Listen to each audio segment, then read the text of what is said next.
a roll call. We will go ahead and start a roll call for the Monday, January 24th meeting of the Green Bay Plan Commission, starting with Lisa Hanson, present. Vice Chair Jacob Miller. Present. Alder Veronica Corpustax. Present. Commissioner Sydney Bremer. Present. Commissioner Darius Daniels. Present. And Commissioner Ken Ravinsky. Present. All right, and to the approval of the agenda. Approval of the agenda for the January 24th, 2022 meeting of the Green Bay Plan Commission. So moved. Second. We have a motion by Alder Corpustax, second by Commissioner Ravinsky. All those in favor? Aye. Aye. Any opposed? And then the agenda is approved. Moving on to the approval of the minutes. Approval of the minutes from the December 13th, 2021 meeting of the Green Bay Plan Commission. So moved. Second. Motion by Commissioner Bremer, second by Alder Corpustax. All those in favor? Aye. Aye. Aye. Any opposed? All right, and then moving on to regular business. Item number 1 is a public hearing. And with this public hearing, it has been properly posted and public notification has been published in the Green Bay Press Gazette. The Plan Commission is interested in hearing public comments on the subject agenda items. We invite your comments and ask that after your name has been called, you state your address, whether you represent a group or association, whether you favor, oppose, or are only providing information in this matter, and your comments or concerns. We also ask that you confine your testimony to the facts related to the proposal at hand and avoid repetitive testimony. You must be recognized by the Plan Commission in order to speak, and please address your comments to the chair. Comments will be limited to 3 minutes, and if you are calling in on internet audio, it is *6 to unmute yourself. So moving on to the public hearing. Item number 1, public hearing on a request to authorize a conditional use permit for an accessory use with a metal exterior in a planned unit development at 1011 Tony Canadeo Run, submitted by Kurt Leahy, Springs Hill Suites property owner. I can just give a brief overview before the public hearing starts. This is a fairly straightforward application, even though it has many acronyms in it. This is within our Legends District PUD, and within the Legends District and also within the underlying commercial zoning, this requires a CUP. So this is the site here. It's on the very south side of the Legends District. This has been an established hotel for a number of years. They are looking at adding accessory shed basically in this location here, which is in their existing parking lot. So here it is on both of those site plans. It does require the CUP because of the metal exterior that exceeds 120 square feet. And that's all for now. Okay, thank you so much, Steph. And then with the public hearing, again, we're looking to hear from interested parties who are looking to speak in favor of this item.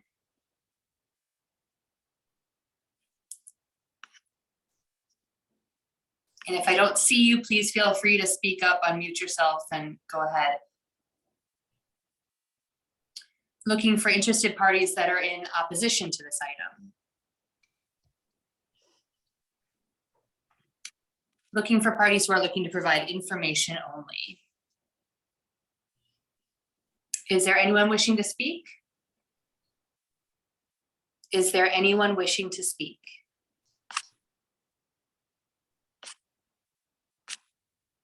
Is there anyone wishing to speak? Let the record reflect that no one came forward and this public hearing is now closed. Moving on to the actionable corresponding item. Item number 2, consideration with possible action on request to authorize a conditional use permit for an accessory use with a metal exterior in a planned unit development at 1011 Tony Canadeo Run, submitted by Kurt Leahy, Spring Hill Suites property owner. Thank you, Madam Chair. So again, this is generally located within our Legends District, which for those who are unaware, which is bounded by Lombardi Avenue and Ashland Avenue. This abuts the village of Ashwaubenon, who was posted about this public hearing. For background, the zoning does have the underlying commercial zoning, but it is part of the Legends District PUD, and the future land use calls for commercial within this entire area.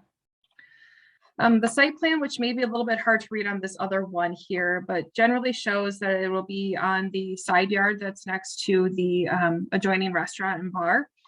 Right now, there's a current parking space here that they're looking to fill in, but this does not negatively impact the amount of parking that's required for their business, so no issues there. Here are some street views to give you a better context for where they're looking to place this. So it'll be behind the shrubbery here, which is a straight on view from the middle of the roadway. And then this one on the bottom is more of an angled view as you're driving towards the site. So it may be visible past this structure here, but it is really tucked in behind the site. So we don't have a lot of issues with visibility from the right of way. The structure itself is just a basic metal shed. Because it exceeds 120 square feet, we are required to do the conditional use permit. As part of the conditional use permit, we look at things like location of it, which we showed in the street view to be okay, making sure it doesn't negatively impact the surrounding properties or the primary use of that structure or of that site. And then one of our conditions was that the colors need to be complementary, which came out of the Legends District PUD.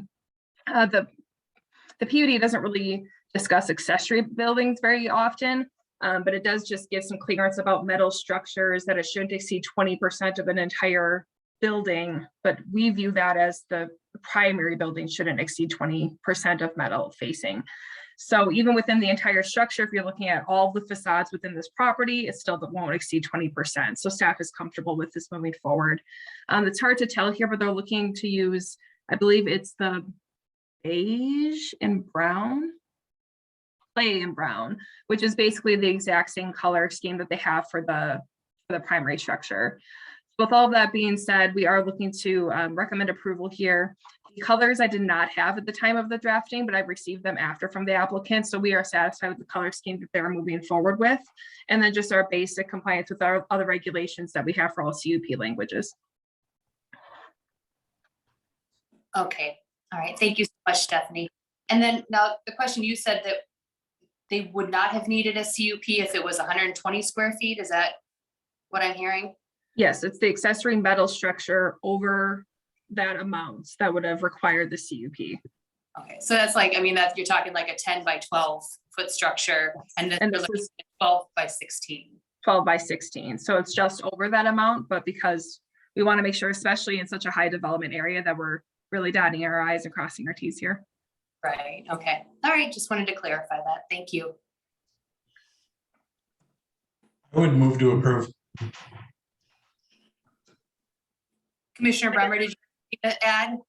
Or were you I just do gonna? have one quick question. I would otherwise second that motion.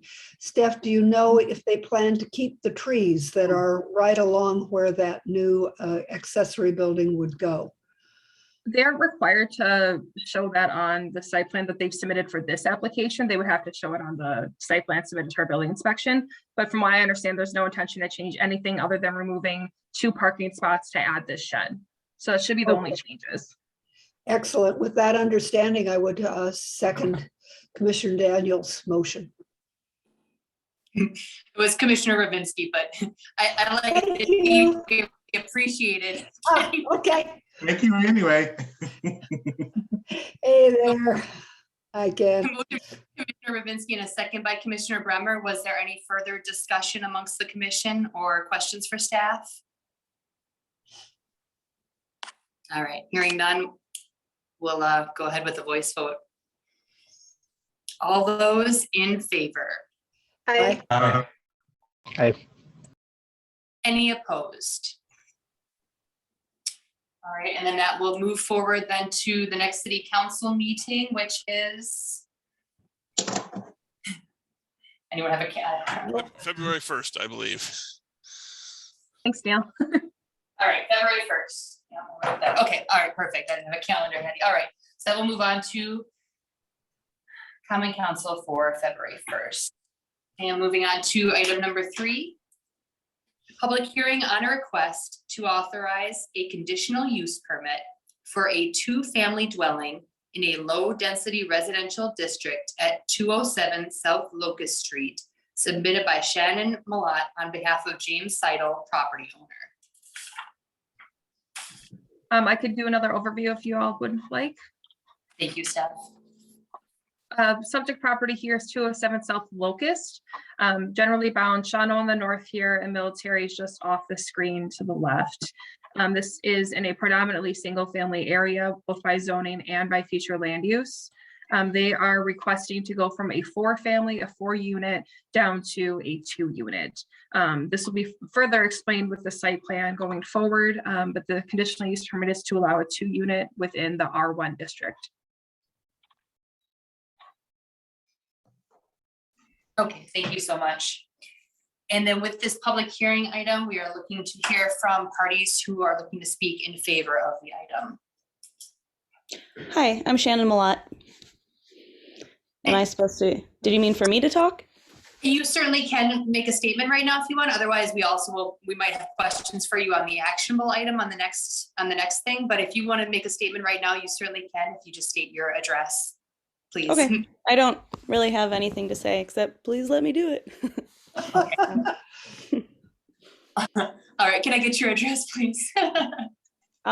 So it's condemned at the moment, and so it was built as a 4-plex, and since it's been condemned for over a year, it has to go to the current zoning, which is to make it a duplex. So I have it under contract to purchase from Jim Seidel, and I just need to get this permit so that I know I can actually use it. So. Okay, thank you so much. And if you could just state your address for the record, please. Oh, my home address? Correct. 643 South Clay Street. Perfect. Thank you so much. Was there anyone else wishing to speak in favor of this item?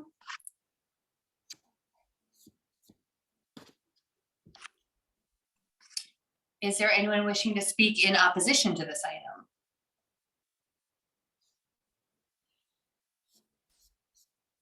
Is there anyone wishing to provide information only? Is there anyone wishing to speak? Is there anyone wishing to speak? Is there anyone wishing to speak? Let the record reflect that no one came forward and this public hearing is now closed. Moving on to item number 4, consideration with possible action on request to authorize a conditional use permit for a 2-family dwelling in a low-density residential district at 207 South Locust Street, submitted by Shannon Malott on behalf of James Seidel, property owner. Thank you, Madam Chair. So the property we're looking at here, base zoning around the entire neighborhood is R1. So that'll be good to keep in mind for a couple slides from now with our density study. And then also the future land use calls for that low density residential. So how the structure is set up right now is exactly how you think that it is. It's 4 1-bedroom units just on each corner of the structure. What she is proposing to do is to update this to a 2-unit, which will have the rear unit would have the 4 bedroom on the one's half. The other half would have what kind of looks like it would be 2 separate units because both would have a bath, both would have a kitchen. There would be a common shared door that would go between the units. So it's technically still the 2 units. We do have a condition in here that it does need to comply with UDC code for 2-family structures instead of 3, as 3 units are not allowed by conditional use or by right within the R1 district. So it does need to be a 2-family in order to get the CUP application. So we do have a condition about that, but generally that's just utility lines, addressing, fire protection, all those sorts of things that would be sorted out during that process anyway. So that's really the only technical issues that we came up with this. We don't have to follow our density requirements within the staff report. I believe I put all those in there. We have the regular conditional use permit lines that we look at, and then we also look at when we do the 2 families within the R1 district. We try not to do more than 300 or no more than 1 within a 300-foot radius. is not applicable here, as this is not a new build and this is not a single being converted to a two. It's actually lowering the density, which we're looking for in these types of neighborhoods. But I did still supply where 2 or 4 unit homes are within the 300-foot radius. So it's a little bit hard to see in the PowerPoint, but everything with that yellow circle. So there's 1, 2, 3, 4, 5, including the structure that's in play now. So really not a lot of density, fairly owner occupied, mostly single units. So it's a pretty good area to have this type of structure being converted from a 4 down to a 2. So with that, we are recommending approval. We do have that the site plan must comply with the UDC, or Universal Dwelling Code, in reference to all 2-unit dwelling requirements, and then regular compliance with our municipal code. Okay, all right, thank you so much, Steph. Is there any discussion amongst the commission or any questions for staff?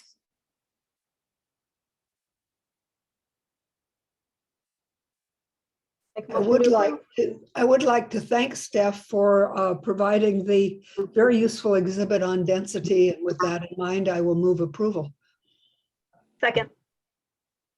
So we have a motion by Commissioner Bremer and a second by Alder Corpus-Dax. Was there any further discussion? Hearing none, we'll go ahead with a voice vote. All those in favor? Aye. Any opposed? All right, looks like that will move forward unanimously then to the Common Council meeting on February 1st. And looks like moving on to item number 5, public hearing on request to authorize a conditional use permit for a drive-through restaurant in a general commercial district at 1640 West Mason Street, submitted by John Leroy, Mao and Associates, on behalf of Neufeld Enterprises LLC property owner. Thank you, Madam Chairman. I'll give you, Steph did, just a quick overview. The property itself, let me bring this up. Everybody see the screen? The property itself is 1640 West Mason Street. It's about 800 feet west of Military Avenue. It's about 5.5 acre site, former home of Toys R Us, current home of Planet Fitness. The petitioners are proposing what you see in red. There are 2 items that you're going to see tonight. Both items on the agenda are the same area. So what you see outlined in the yellow dash is the site itself, and it would be the location for a new restaurant with dining and drive-through. In the C1 district, auto-oriented uses, drive-throughs are required to get a conditional use permit.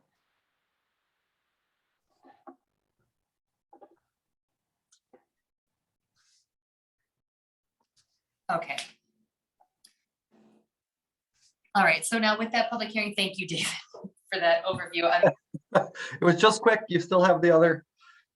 I know Arby's and I see scooters and I've got questions, but this is public hearing. So looking to hear from parties who are in favor of this item.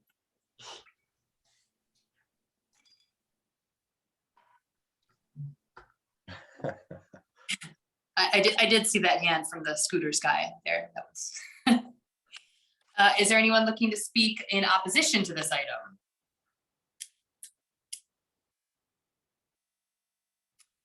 And is there anyone wishing to provide information only? Is there anyone wishing to speak? Is there anyone wishing to speak? Is there anyone wishing to speak? Let the record reflect that no one came forward, and this public hearing is now closed.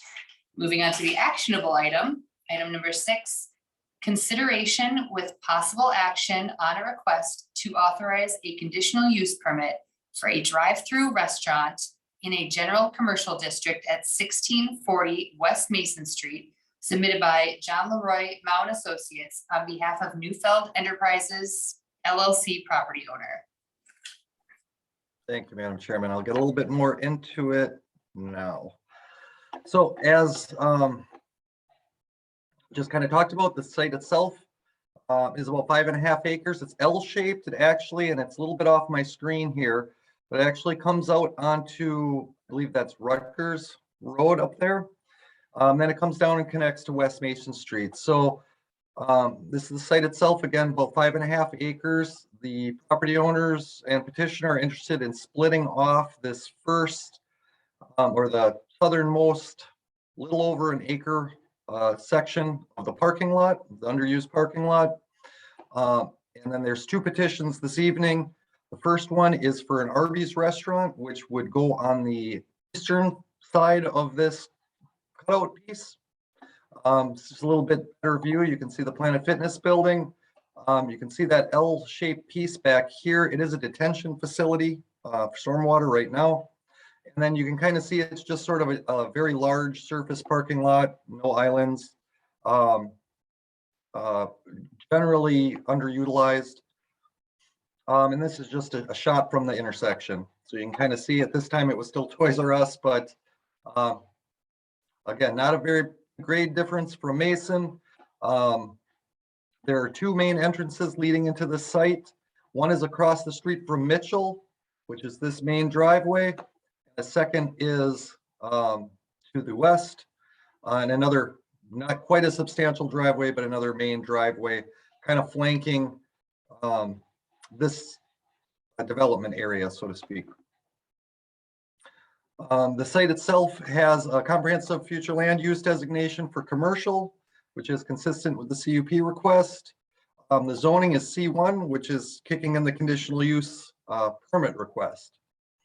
So this is the site itself, and this is kind of a large overview. I just kind of wanted to give you an idea of the lot itself.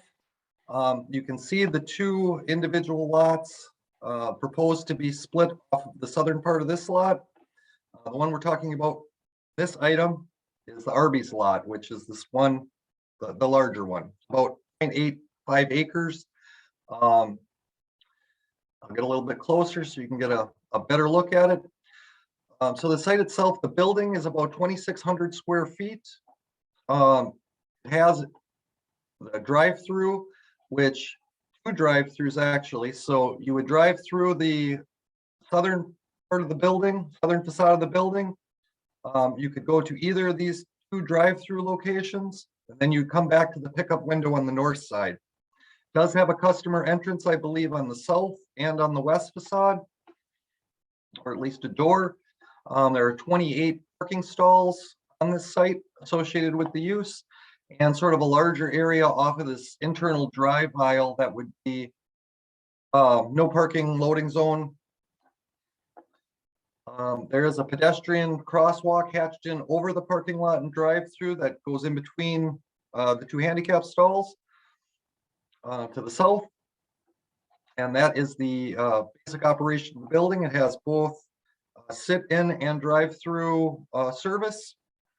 The building itself is a much more modern Arby's than the one you might be used to on the West Mason Street frontage. A little bit busy with all of the labels, but you can kind of see the basic logos of the building. This is the west side where the drive-through would come around. Your entrance is again here on the west side and the south side, and then the pickup window on the north. We looked at this, basically, I'll go back to the site plan so you can see it. We looked at this basically against the 7 standards that are in the zoning code for a conditional use permit. Those are in your staff report. When we reviewed those, we really only found 2 that were impacted whatsoever. The first was standard 5, which is that adequate measures have been or will be taken to provide ingress and egress, and so designed as to minimize traffic congestion. With that, when we looked at this lot itself, if you'll notice the property lines, there is a lot of street frontage on Mason Street, but no access. Not uncommon for a campus-like setting like this. There are shared driveways on both the west and the east. However, what we do need supplied to us are those access agreements. Obviously, if you can't access these 2 new lots, they're not good for drive-throughs or basically anything. Currently, it's all in common ownership. So we don't believe that should be much of a problem, but that is one of our recommendations of approval. The second is the zoning code does require pedestrian access where it's feasible. There is about a 2-foot grade difference in this 15 to 20-foot strip in between the sidewalk, public sidewalk on Mason and I guess the development of the parking lot. So we believe that is feasible. Obviously, if the engineers tell us that is not, then it's not practical. There is a pedestrian crosswalk leading here from the handicap accessible space in between the stalls that leads to the door. This could be simply continued up to the public walk, which would give you a public access that's not vehicle oriented to the business itself. Because as you can see, the inside of the facility, there is no public walks. So if you're walking there, you're basically walking through the parking lot or the drive aisles. So that would be a second condition under that standard 5. The other standard that is impacted is standard 7, which is the conditional use shall in all other respects conform to the applicable regulations of the district in which it is located. The only thing in there is the size of the building. So our zoning code has a floor area ratio requirement, which is basically how much building or square footage of building, if it's multi-floors, needs to be on a lot for that lot to function properly. Typically that assures densities. It stops large vacant parking lots with small buildings. And sort of protects and optimizes tax base and land area. This was a little bit short for the FAR. The FAR in this area is 0.1. They were at about 0.07, just a little short. They did go to the Planning and Zoning Board of Appeals on December 20th and received a variance to that FAR regulation. So they are in compliance with that standard 7, CUP standard 7. So basically, staff does feel the restaurant with the drive-through is not only an acceptable land use, especially on the Mason Street corridor, which is auto-oriented. Not a lot of homes directly adjacent. There are some across the street, across Mason. We also believe that that it's not only acceptable, that it's very appropriate. We think the removal of that asphalt and that surface, that acre of surface parking lot, that underutilized parking lot, is very good. And also the inclusion of this kind of corridor-based business, service business restaurant would be a real good improvement to the area. There is a Arby's there now, but it is exceptionally difficult to access, probably dated as far as maintenance and that kind of thing on the building. So with that, we are going to be recommending approval with 3 conditions. First condition, I guess I can go down to that. First condition is that access easement be provided to the proposed lot from the parent parcel, as long as the use is conducted. It must be recorded with the Brown County Register of Deeds and provided to the city. The second is that pedestrian connection that I mentioned to the sidewalk in the right of way, unless it's deemed infeasible by the Department of Public Works due to grades or whatnot. I said it seemed pretty gentle slope, but you never know. And then the last is sort of that standard compliance with all other regulations of the municipal code not covered under the CUP, including subdivision and site plan approvals.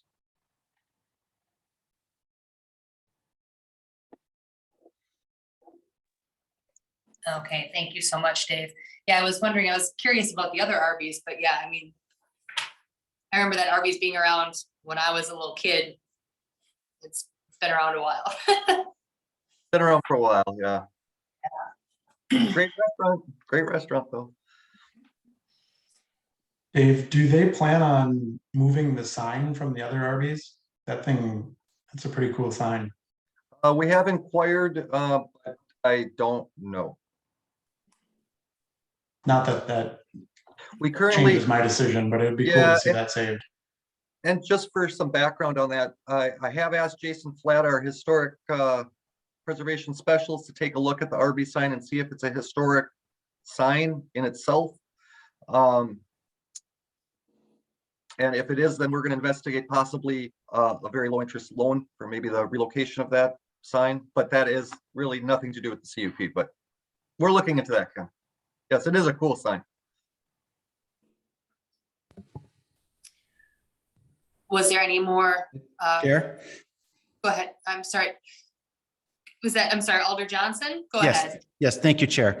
I just kind of wanted to offer up one thing I did when I looked at the site plan. I agree. I think that access from the sidewalk down below would be ideal. And so I was glad to see that you called that out. I think a simple staircase could solve that problem unless the code requires it to not be stairs. I don't know if that's the case, but other than that, the only other thing I was going to say, I think I would love to see this as a contingency, and it's not one you can make at all. I would love to see the Martin family also redevelop the existing Arby site, because I think if there's one thing this family has shown time and again, it's their commitment to that whole Military Avenue corridor. You may recall a conversation this group had not long ago about the uses of the Shopko facility. And I think this just demonstrates again how committed they are to redeveloping what's over there. And they've got a lot of skin in the game here, and they're doing a great job. And I thank them for that.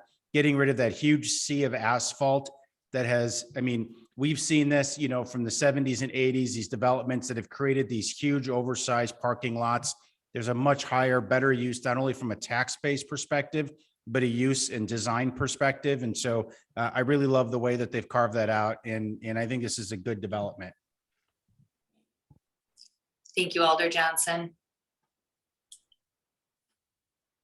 Was there any other discussion amongst the commission or any questions for staff? Just a quick question. Go ahead, Commissioner Daniels. So I'm pretty sure this has already been looked at, but the amount of cars that can be stacked in both parking lots, I know that it's a huge overflow. But I just wanted to ask, was that, did we look at that, and if that wouldn't impede on any of the existing businesses in the area, which I don't think is any. I'm just asking the question. So we did look at the parking count. So they're actually probably over their maximum allowed, but it is under the threshold where that kicks in. So 40 is where a parking lot of 40 is where the maximum parking load kicks in. They're only at 28 for this site itself. The loss of the parking to the Planet Fitness structure, that building was incredibly overparked. But again, keep in mind that was done back in the days where everybody built for the day after Thanksgiving. It was Toys R Us. They did massive amounts of pavement, and most of it was unnecessary. So the Planet Fitness and another user in that building, if it goes in, should be fine. And the proposed restaurant is fine with its parking. It's got enough stacking before the window and after the window. So yes, we checked that, and that it appears, I am not the site plan reviewer, but it appears compliant. And Dave, that's for both locations, both establishments, correct? And Arby's. This one is just for the Arby's. Just for the Arby's. Okay. Yeah, Thank you. We have to do the CUPs separately. Yeah, thank you.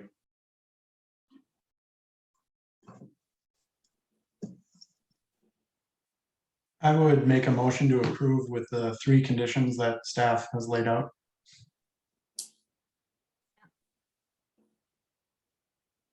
I would. Second. Oh. Motion by Commissioner Rubinski and a second by Alder Corpus-Dex. Do we have any further discussion or any more questions? All right, seeing none, so we're looking to approve with the 3 conditions that staff has put forward. Go ahead with a voice vote. All those in favor? Aye. Aye. Aye. Any opposed? All right, and then that will move forward unanimously to the next city council meeting on February 1st. Moving on to item number 7, the public hearing on request to authorize a conditional use permit for a drive-through coffee shop in a general commercial district at 1640 West Mason Street, submitted by John Leroy, Mao and Associates, on behalf of Neufeld Enterprises LLC property owner. Correct. They sound very familiar. They are 2 separate items. So I'll be really brief with this since, well, I don't know if you even want an overview. This is for a little over a 650 square foot coffee shop in that same area we were just talking about, except on the westernmost portion. All right, thank you very much, Dave. So with the public hearing, we're looking to hear from parties who are looking to speak in favor of this item. Hey there, John Leroy from Mount Associates. Just 400 Security Boulevard.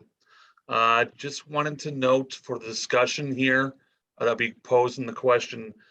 For questions, there'll be David O'Brien from Bayland, David Pedalti from Braveheart Development, and David Martin from Newfield. So a lot of Davids to answer questions for this when it comes to the discussion point of the walk-up window in the next item. Okay, sounds good. Thank you so much. Is there anyone else looking to speak in favor of this item? Is there anyone wishing to speak in opposition to this item?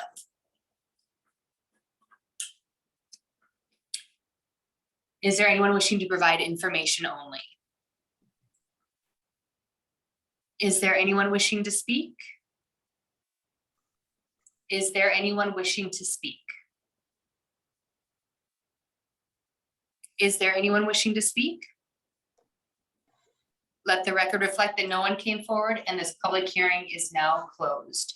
Moving on to the actionable item, item number 8, consideration with possible action on request to authorize a conditional use permit for a drive-through coffee shop in a general commercial district at 1640 West Mason Street, submitted by John Leroy, Mao and Associates, on behalf of Newfeld Enterprises LLC property owner. Madam Chair. All right. This will be not as many slides as the last one since you've seen the location already, but it is in the western portion of that site that we had just been talking about. And now if you can focus on the this parcel itself. So this is a little bit smaller lot. It's about little over 15,000 square feet or 0.35 acres. Scooters coffee shop, drive-through coffee shop is being proposed on this site itself. Again, because it is a C1 district, it does require a conditional use permit. So we have conducted the same type of review based on those 7 standards. I guess I can give you some background on how you access it, although it seems pretty simple. So the building again is about 650 square feet. You'd access the site off of this internal drive aisle. You'd have an entry here on the western side where you would loop around the building and order, and you'd order your coffee here and you'd pick up your coffee here and any other things they would happen to sell there. And then exit out the facility back into that main aisle itself. They are proposing 7 parking stalls. You can see them here on the west side of the building, next to the drive aisle. Dumpster enclosure and some site landscaping. We did not notice any customer entrances to this building. It appears like it is vehicle drive-through only, but there is an employee entrance located on the north side of the building. I had mentioned that the order board on the west side, up windows on the east side. We did our review based on those 7 standards again, and we found the same 2 that had any kind of correlation. So the first was the ingress and egress, minimize traffic congestion. So again, because it has frontage on Mason, it's an okay lot. It doesn't have any actual access. There is access restriction all along West Mason Street. So that same easement recommendation will be on there, showing that there is access to this individual lot from the parent parcel, you know, for as long as the use remains. And then when we got to standard 7, which is again, meets all other applicable regulations of the municipal code. They also had an FAR variance request that was approved on December 20th. They're a little bit smaller. They're at about 0.04 for their FAR, should be at 0.1, but they did receive the variance for that. So it is approved. we looked at this coffee shop and we don't feel that it's incompatible, and it is compatible with the Mason Street corridor. In our discussions as staff, we did have some misgivings, and that's not really even an appropriate term, but the concern is maybe too strong as well, but that it is only automobile service alone. So the site itself does not really function for pedestrian access whatsoever, but you can't actually get anything from the place if you're on foot or on bicycle or take the bus. We had a little bit of concern with that, being that there's a good deal of the population that do not drive vehicles, probably going to be increasing in the future. And we're hoping that a lot of these types, the auto-only businesses, aren't just a reaction to the current pandemic, because hopefully that will go away someday. But anyway, with that, we talked about it pretty extensively. And if this location, staff just wants to make the point that if this location was a more residentially integrated area that had people walking, that had homes close, we would probably be recommending a condition that they have a walk-up window attachment to the site. However, in this case, being that it is very auto-oriented, there is another restaurant right next door. We would not be putting that condition on this recommendation. The building itself, again, is pretty small. I think this might be a stock elevations, but because the doors and windows don't seem to match what was on the site plan. But you can kind of get the look of the building. It's pretty small, very modest logos, signage, and it's a kiosk to pick up. So with that, we are recommending approval of this CUP request with two conditions: access easement, as noted prior, and then compliance with all other regulations, the municipal code, including subdivision and site plan review and approvals. Okay, thank you so much, Dave. Now, I do just have a quick question regarding the other scooters that we have on East Mason. Does that have is that drive-through only? It's drive-through only. So it's also, and that is in a residential area. It is. I don't think we realized when that came through that it did not have a walk-up window, and we have actually received complaints from citizens saying that they can't get any coffee there from walking. But it is what it is. Wow. Okay. Okay. I was just curious because I drive past it all the time, but I haven't stopped yet. So, okay. Were there any other questions for staff or any discussion amongst the commission?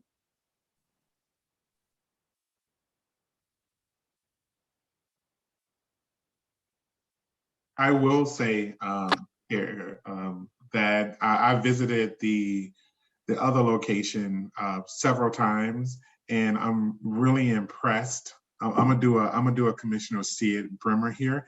I'm really impressed that new businesses are popping up and they're being successful. The two scooters that I see in the area, they're always busy. They always have cars in there, and I'm always counting, like, okay, how many cars before they go into the street? And sometimes when I pass by, I do see cars overflowing. So that's a good sign. So excited to see new businesses that pop up, especially it seems like scooters is trying to saturate the area a little bit, but I think that's great because there's a market for it.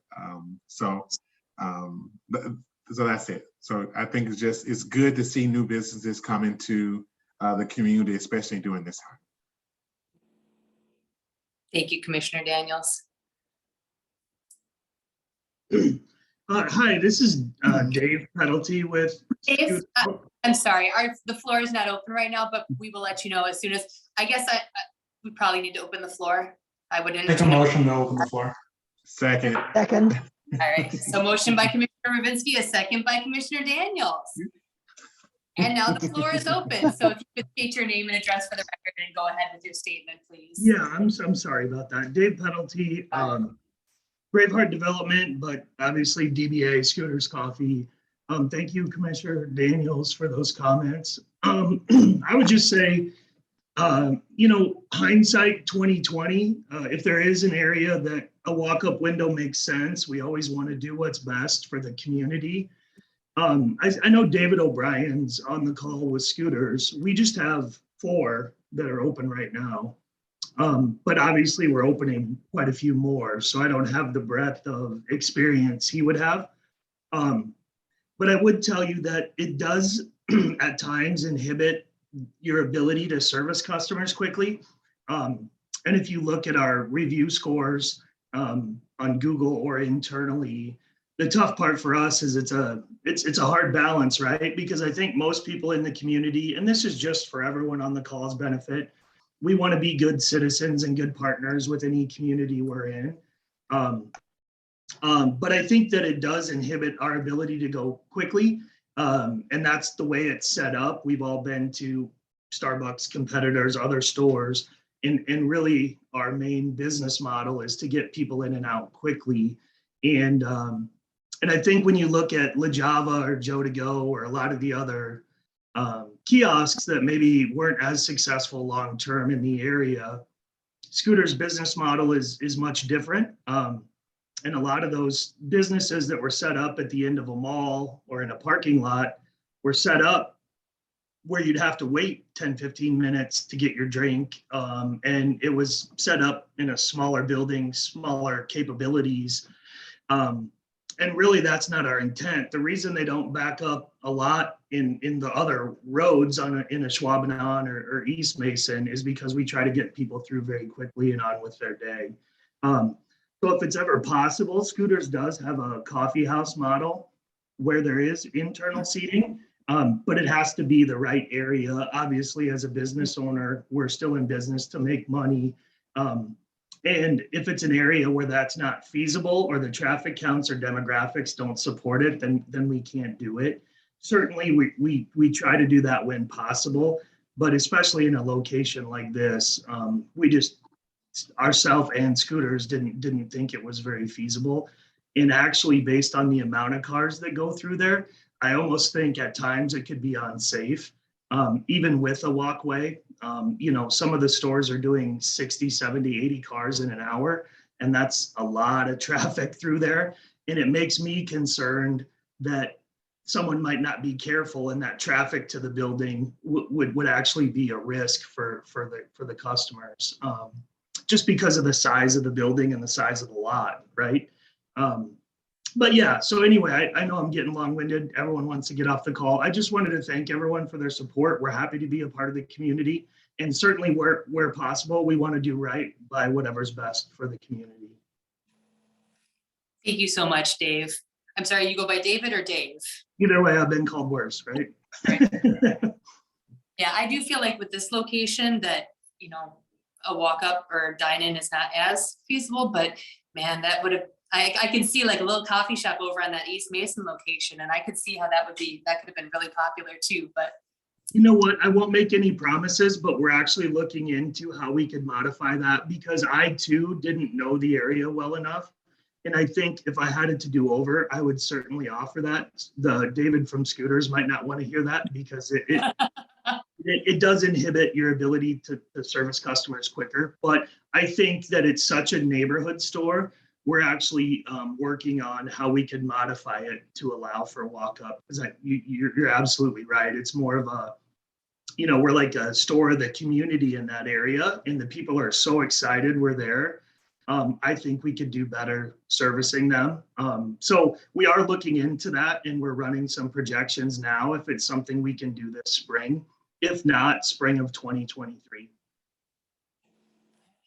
Did anyone from the commission have questions for anyone from the Scooters?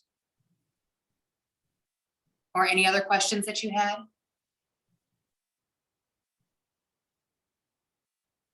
Motion to close the floor? Second. Motion by Alder Corpustak, second by, I missed it. What commissioner? All right. All those in favor? Aye. Aye. Any opposed? All right, the floor is now closed. I move approval. Second. Second. Motion by Commissioner Bremer, second by Commissioner Daniels. All those in favor? Aye. Any opposed? All right, and then that will move forward then to the next city council meeting for February 1st. That was my oven for my pizza. Sorry. All right, and then moving on to informational director's report, Mr. Stickschulde. And far be it from me to keep someone from their pizza, so I will be brief. Upcoming projects. Staff is currently working on a expansion project for Georgia Pacific, which I believe will be coming forward here within the next meeting. A couple of past projects that the commission has dealt with, just some updates. The Legacy Hotel project is coming back to the RDA for a minor, just an assignment of their TIF assignment. The project itself has not changed. It is simply executing a assignment of their TIF funding to their lender. But that requires RDA approval. So we'll be bringing that one back here shortly. We're still waiting for some information for the Ford at the Rail Yard project. Plan Commission just took a look at that here before the end of the year. We've requested some additional information for them related to one of their existing projects, as well as some financial projections in terms of their TIF request. We're still waiting on getting that. But again, so from a zoning standpoint, it is still proceeding as it is good. It's good to go and approved, but still a few things to be taken care of at the RDA level. We've Plan Commission recently had approved housing project on campus at UWGB. We have learned here very recently that project is not moving forward simply because of construction costs coming in almost twice as expensive as was originally estimated. So I think I want to say it was Dave, if you can remember, I think it was something like they were anticipating 3.8 million and it came in almost nearly $6 million for the construction in terms of what they were looking at. So it was a significant number that caused that project. So hopefully it will be back at some point when costs maybe come back to normal a little bit. We're dealing with some similar aspects on the 200 North Monroe project. Right now, we've seen no indication that they are going to slow down. They continue to proceed on that. I think the other item that is notable just for this group's interest is staff is currently working, DPW staff, park staff, and community and economic development staff are working to finalize the shipyard phase 1 public improvement plans. They're about 85% complete. Those are looking to be hopefully bid here yet this spring, and hopefully we'll still see some public improvements being made out there at the shipyard yet this summer. So those are still proceeding and according. So we'll be excited to see some construction work actually be occurring out on the shipyard site. So fingers crossed that continues. And I think that's for now. I think those are nice stuff. There's several other administrative things they're working on: the business park PUD, subdivision updates, comp plan updates. A couple TIF districts probably coming here this year. So we're pretty much picking up right where we left off in 21. It's going to be looks like it's going to be a busy year. So, and with that, I'm available for any questions. I have one thing to add. And go ahead. The Town of Scott, City of Green Bay Joint Plan Commission is going to be meeting February 3rd to field a comp plan amendment request. Unless pulled by the petitioner, whatever comes out of that Joint Plan Commission would then come forward to the City Plan Commission. But just so you're aware, in case, I don't know, you hear any rumblings about a Green Bay Plan Commission, and it's not you. And Commissioner Ravinsky is your representative on the Joint Plan Commission. I do have one quick question for Neil. Been doing a lot of community events lately, and I'm hearing that the MKE View project, I guess phase 2, is not happening. They're looking to not continue the townhome projects. I didn't know if you had any kind of update on that. They certainly have not indicated that officially to us, Commissioner Daniels. I know that they were certainly working on some financing issues. I know it's interesting noting that another developer in that immediate area has done pretty well with their units. So it's hard to say exactly why one would be proceeding better than the other one. But at this point, we had not heard that officially, but certainly in the context of, like I said, the construction costs and labor issues and things, we're certainly hearing in the private sector right now. I hate to say it, but it would not surprise me to see a couple of other projects be tapping the brakes or halting altogether until some of those costs do normalize a little bit. So hopefully that's not the case. Well, we'll reach out to them and double check and see if that's what's going on there, because they do have some TIF obligations and things to meet. Obviously, in order for doing that, if they're not doing that, there could be some issues for staff to take a look at. So I appreciate you bringing that to our attention. Yeah, it's amazing, and I can definitely understand the construction costs, but then you also hear about not having enough housing. I saw a report the other day that there are only 100 plus open housing or houses on the market right now. So definitely, I think if there were available homes, there would be a market for those homes, even in this particular price point. Yeah, So. it is a perfect storm in terms of housing pricing right now. In terms of the demand is remaining high, the supply is low, the construction costs are high, and it's hard to find a contractor. So that combination of factors does not bode well for an affordability discussion. Those are really does make it even tougher in a market that was already, I think, a little tough to find an affordable housing unit. That those factors all together make it even tougher. So hopefully by the time the pandemic, maybe, or to keep my fingers crossed and say we get through this spring and into summer, that it reduces a little bit and those numbers go down and maybe the market relaxes a little bit and comes a little bit back to normal. We might not get all the way back, but any relief would certainly be welcome in terms of the viability of projects going forward. Thank you. All right, thank you so much, Neil. And it looks like the date of the next meeting is February 7th of 2022.